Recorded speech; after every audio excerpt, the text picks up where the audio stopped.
Kadang yang paling nyakitin bukan mantan, tapi kebijakan yang munculnya diem-diem tapi efeknya bikin rakyat kepanasan. Aturan soal pajak bahan bakar kendaraan bermotor alias pajak BBM di Jakarta sebenarnya udah diatur dalam Perda nomor 1 tahun 2024 yang merupakan tindak lanjut dari aturan Undang-Undang nomor 1 tahun 2022 tentang hubungan keuangan antara pemerintah pusat dan daerah. Banyak aturan sampai muncrat saya.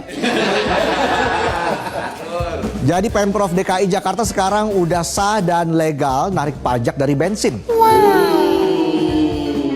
Kalau sebelumnya yang kena pajak cuma motornya, sekarang bensinnya juga ikutan disiksa. Fix, Jakarta bukan cuma tempat cari cuan, tapi juga tempat dompet dibakar pelan-pelan. Isi full tank rasanya kayak ngisi pulsa mantan. Udah mahal, gak pernah cukup, dan ujung-ujungnya bikin nyesek. Dulu kalau bensin habis, kita panik. Karena takut telat pas mau ngedate. Sekarang bensin habis tuh malah jadi alasan sah buat ngurangin keluar rumah.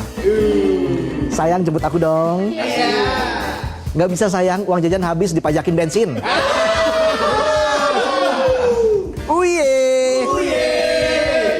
Pajak BBM ini berlaku untuk semua jenis kendaraan. Gak peduli mau naik motor, mobil pribadi, atau naik harapan, dapat promosi jabatan, semuanya kena. Udah mau promosi dijegal teman. Difitnah lagi. Pajak BBM juga gak mandang profesi. Gak peduli status sosial, apalagi status hubungan yang gak jelas. Mau kerja ojol, sopir taksi, pengusaha, atau pengabdi cinta yang ditolak mertua, semua sama di mata pajak. Dari motor butut yang kalau nyalain harus disumpahin dulu, atau mobil harga miliaran yang spionnya aja setara kos-kosan di Jakarta. Kos-kosan eksklusif lagi. Semuanya dikenain pajak BBM. Jadi kalau ada yang bilang mobil gue mahal nih, ya elah pajaknya nggak kagum sama harga mobil kalian. Satu-satunya kendaraan yang aman dari pajak BBM sekarang, ya kaki. Itu pun kalau jalan harus hati-hati. Kalau kesandung terus luka, yang kena pajak obatnya. Gak cuma bikin rakyat geleng-geleng, Gubernur Jakarta Mas Pramono Anung yang baru dilantik langsung kaget pas denger soal pajak BBM ini.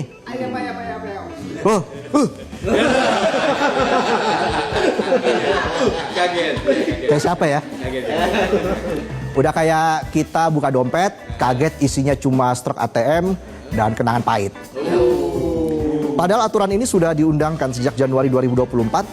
Kaget kayak token listrik yang tiba-tiba balik harga normal. Oh my god. Jadi kaget mulu saya. Bisa aja saya. Kadang yang paling nyakitin bukan mantan, tapi kebijakan yang munculnya diem-diem tapi efeknya bikin rakyat kepanasan. Mirip sama pacar kalau ngambek, pajak BBM nggak bilang-bilang dulu, langsung marah-marah ke dompet.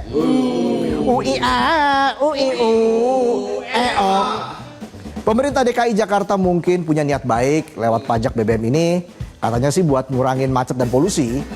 Tapi yang terjadi justru bikin warga Jakarta dilema akut.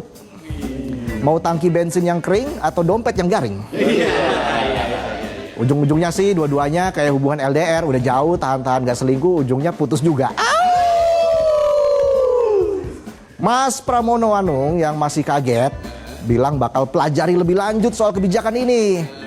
Sepakat Mas, biar gak salah ambil keputusan. Tapi tolong Mas Pram jangan ikutan bingung. Jangan sampai nanti gubernurnya bingung, kebijakannya digantung, rakyatnya linglung. Saya makin bingung baca beritanya ini. Bisa aja saya. Dan satu lagi, jangan kelamaan mempelajari. Ini bukan revisi skripsi. Keburu warga yang naik tensi. Semoga para pejabat mendengarkan aspirasi rakyat, bukan bisikan orang-orang terdekat.